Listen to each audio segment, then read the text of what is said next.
Nice guys finish first. Chapter 12, The Selfish Gene. कहावत तो nice guys finish last होती है, ये भी नहीं है, क्योंकि ये कहावत अक्सर हमने सुनी है डेटिंग के जो डेटिंग वाला अरीना है, जो डेटिंग वाला सीन है, उसमें लोग कहते हैं, लड़कियों के लिए खास तौर पे कही जाती है, लड़कियां एक दूसरे से भी कहती हैं कि नाइस गाइज फिनिश लास्ट, कि आखिरी में जो तुम्हें मिलेगा वो बढ़िया होगा। लेकिन यहाँ पे कहावत बिल्कुल बदल दी गई है, नाइस गाइज फिनिश फर्स्ट। और मुझे ये भी पता चला कि ये डेटिंग सीन की एडवाइस ही नहीं है, ये अमेरिका के बेसबॉल कोचेस के ज़्यादा द्वारा, मतलब बेसबॉल सर्कल में बोली जाने वाली एक कहावत थी, जिसमें जो प्लेयर पिक किए जाते थे, जैसे आईपीएल में किए जाते हैं, वैसे जो नीलामी में वो सबसे पहले अच्छे उठा लिए जाते हैं। ये शुरुआत तो इन्होंने, रिचर्ड डॉकिंस ने ऐसे करी इस चैप्टर के अध्याय की। शुरुआत में मुझे समझ में भी नहीं आया, क्योंकि पूरे उसमें नाइस गाइज फिनिश लास्ट का कुछ भी नहीं था। चैप्टर में एक गेम के बारे में बात करते रहे, प्रिजनर्स डिलेमा, एक गेम है प्रिजनर्स डिलेमा, उसके बारे में बात करते रहे कि अरे बहुत सिंपल सा गेम होता है, और इस पे इतनी चर्चा, इतनी किताबें लिखी जा चुकी हैं इस गेम पे कि आउटकम जरा से हैं, लेकिन सोचने वाली बात इसमें इतनी सारी है कि पूछो मत। तो मुझे भी लगा भाई ये चैप्टर और इससे तो कुछ मतलब ही नहीं, लेकिन हम पढ़ते रहे तो पता चला कि जो इसका एक तरीका है प्रिजनर्स डिलेमा खेलने का, उसका एक दूसरा सभ्य वर्जन बनाया गया है, जिसमें एक बैंकर होता है और दो खिलाड़ी होते हैं। दोनों खिलाड़ियों को दो दो पत्ते बांट दिए जाते हैं, एक में कोऑपरेट मतलब सहयोग करो, और एक में डिफेक्ट धोखा दे दो। ये होता है पत्तों में, या तो ये लिखा होगा या ये लिखा होगा।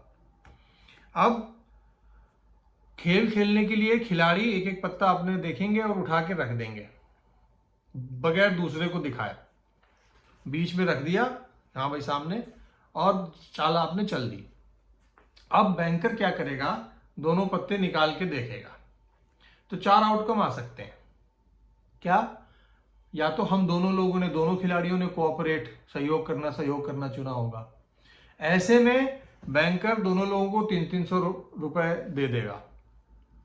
अगर तो मैंने कोऑपरेट किया और दूसरे वाले ने कह दिया, धोखा दे दिया, अपने कार्ड वाला धोखे वाला कार्ड उठा दिया, तो बैंकर एक को, जिसने कोऑपरेट किया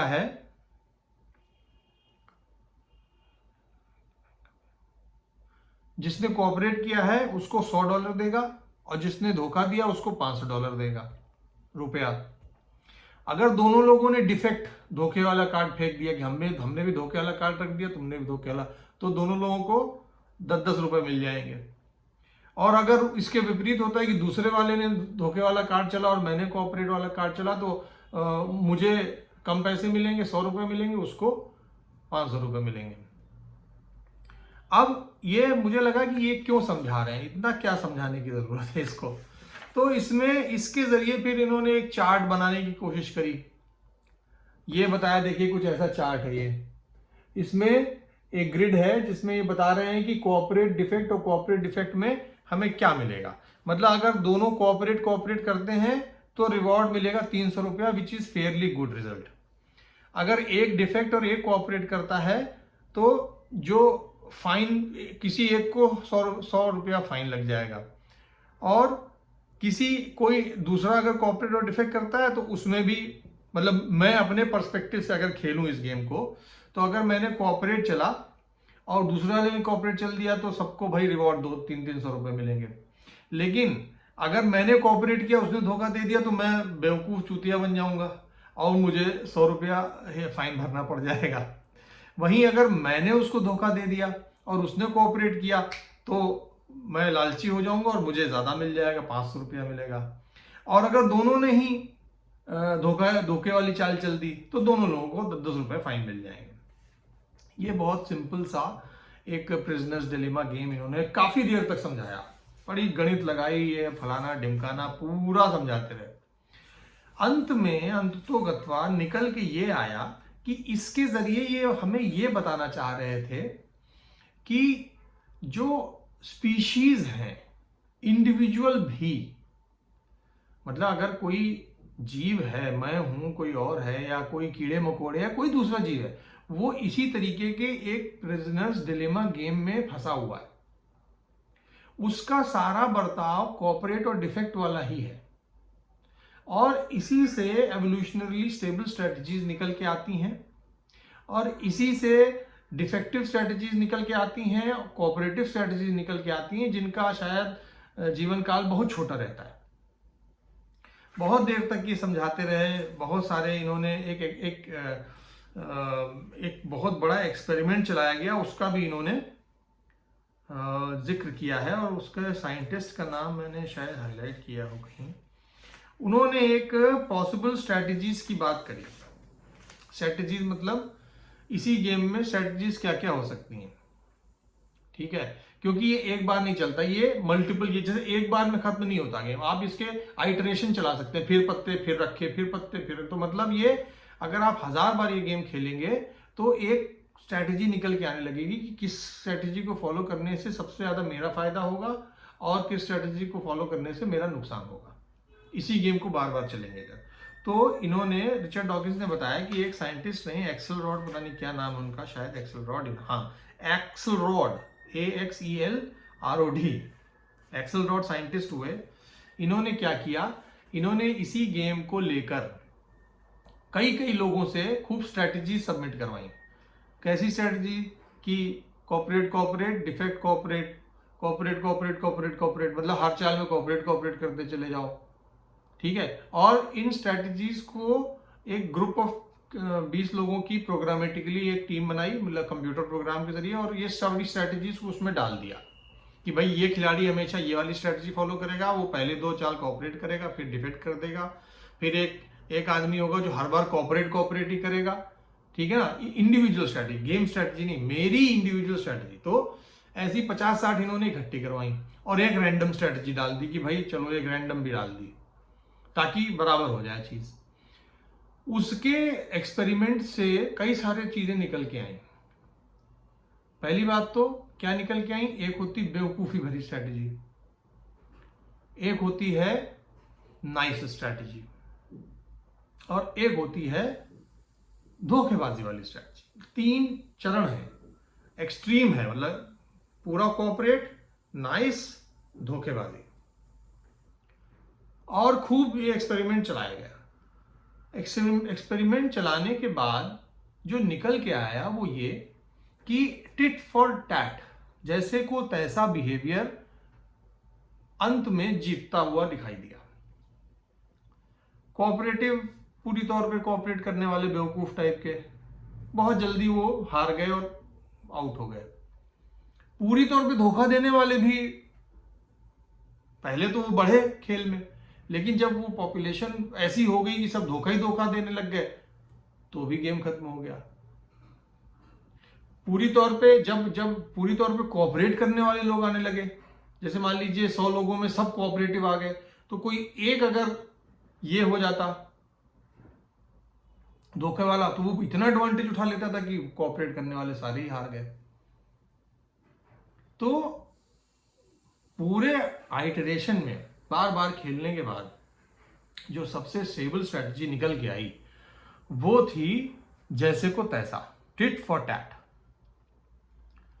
कभी कभार टिट फॉर डबल टैट भी चला के, मतलब तैसे को तैसे में 2 बार धोखा, तुमने 1 बार दिया, हम 2 बार दे दिए धोखा।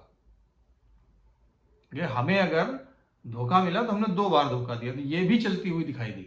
लेकिन नाइस स्ट्रैटेजीज, अगर तुम मेरे साथ धोखा करोगे तो मैं 1 बार तो धोखा खा जाऊंगा, लेकिन मैं तुरंत वापस जवाब उसका दूंगा। तो ये स्ट्रैटेजी सबसे बैलेंस स्ट्रैटेजी निकल के आई, जिसके जरिए एक सभी के पास बराबर बराबर चीजें पहुंचने लगी। रिचर्ड डॉकिंस ने बहुत समझाया है, मैं काफी देर तक इसे पढ़ता रहा, पूरा गेम पढ़ा इनका। इन्होंने इसमें टिट फॉर टैट के अंदर भी सब स्ट्रैटेजीज बना दी, फॉरगिविंग स्ट्रैटेजी बना दी, zero sum, non zero sum, बहुत सारी इन्होंने स्ट्रैटेजी बनाई। लेकिन मुझे समझ में नहीं आ रहा था कि आखिर ये नाइस गाइज फिनिश फर्स्ट से क्या कहना चाह रहे हैं इसमें। तो जब इन्होंने टिट फॉर टैट को नाइस नाम दे दिया स्ट्रैटेजी, कि ये एक नाइस स्ट्रैटेजी है, नाइस मतलब ये अच्छी है, ये किसी के साथ धोखा तभी होगा जब वो धोखा करेगा। तो पता चला कि मुझे समझ में आया कि अच्छा ये कहना चाह रहे हैं कि टिट फॉर जो नाइस स्ट्रेटजीज होती हैं वो एवोल्यूशनरीली स्टेबल होती हैं, ईएसएस होती हैं वो, और वो फर्स्ट आती हैं, मतलब रेस में वो फर्स्ट आएंगी, आखिरी में नाइस स्ट्रेटजी ही चलेगी। ये इस चैप्टर में ये कहना चाह रहे थे कि कोई भी चीज का ईएसएस क्यों बनता है, किसी भी स्ट्रेटजी का, सर्वाइवल बिहेवियर का, बर्ताव का ईएसएस एवोल्यूशनरीली स्टेबल कैसे हो जाती है वो, तो वो अगर नाइस है तो वो स्टेबल हो जाएगी। लेकिन इसमें तो बहुत सी ऐसी स्ट्रेटजी आती हैं जिनमें नाइसनेस दिखती नहीं है, जैसे कि कई मादा क्या कहते हैं उसे, मकड़ियां नर को खा जाती हैं सेक्स के बाद ही तुरंत। तो ये नाइस स्ट्रेटजी है क्या? ऐसा होता है? तो उनके परिप्रेक्ष्य में ये नाइस स्ट्रेटजी है, क्योंकि अगर उसमें पूरी तौर पर कोऑपरेटिव हो रहे हैं तो वो गड़बड़ है उनका, और पूरी तौर पर डिफेक्टिव हो रहे हैं तो स्पीशीज ही नहीं चल रही है। ऐसे ही सिंह, बबर शेर जब किसी दूसरी प्राइड के ऊपर, झुंड के ऊपर कब्जा करता है और उसके एग्जिस्टिंग नर किंग को हटा के देता है तो अपने बच्चों को ही मार देता हो, जबकि बच्चों को मारना मतलब नेक्स्ट जनरेशन को खतरे में डालना। लेकिन ये नाइस स्ट्रेटजी निकल के आई उनके लिए। तो चैप्टर में नाइस गाइज फिनिश फर्स्ट में ये बताया गया है कि जो नाइस स्ट्रेटजीज होती हैं एवोल्यूशन की, वो अक्सर टॉप पे निकल के आती हैं, उससे पूरी प्रजाति का भला हो रहा होता है, लेकिन वो होती सेल्फिश ही है। यही इस चैप्टर में था। मैं आपको पूरा क्या बताऊं, मतलब कितना एक्सपेरिमेंट किया गया और कितनी स्ट्रैटेजी आई, बहुत सी स्ट्रैटेजी आई। कुछ इन्होंने तो ये भी बताया कि CIA वगैरह ने भी स्ट्रैटेजी डाली, मतलब अपना नाम छुपा के कि देखिए ये डाल के देखें, वो तो पहले ही बार में ही हार गए कि ये तो चलेगी नहीं स्ट्रैटेजी। तो इस तरीके के एक्सपेरिमेंट हुए और उनके जरिए हमें ये पता चला कि कोई भी प्राणी या झुंड, प्राणियों का झुंड कोई बिहेवियर क्यों दिखाता है, और उसकी जो एवोल्यूशनरली स्टेबल स्ट्रैटेजी है उसका प्रमाण क्या है। उसका प्रमाण ये है कि वो स्टेबल स्ट्रैटेजी ही इसलिए होगी कि वो नाइस है। अब इसमें कुछ इन्होंने ऐसी चीजें बताई जो कि मैं चाहूंगा मैं उसको सीधे सीधे पढ़ूं। Nobody would ever claim that a bacterium was a conscious strategist.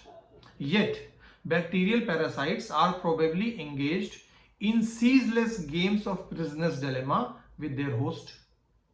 And there is no reason why we should not attribute Axelrodian adjectives, forgiving, non-envious, and so on to their strategies.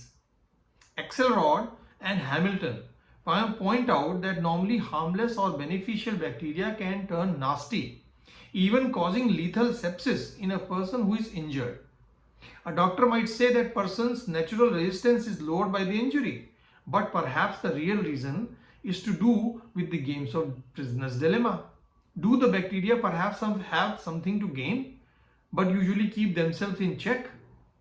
In the game between human and bacteria, the shadow of the future is normally long, since a typical human can be expected to live for years from any given starting point.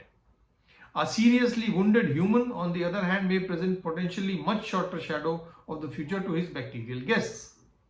The temptation to defect correspondingly starts to look like a more attractive option. And then the reward for mutual cooperation, needless to say, अब पूरा नहीं पढ़ूंगा, बहुत लंबा है।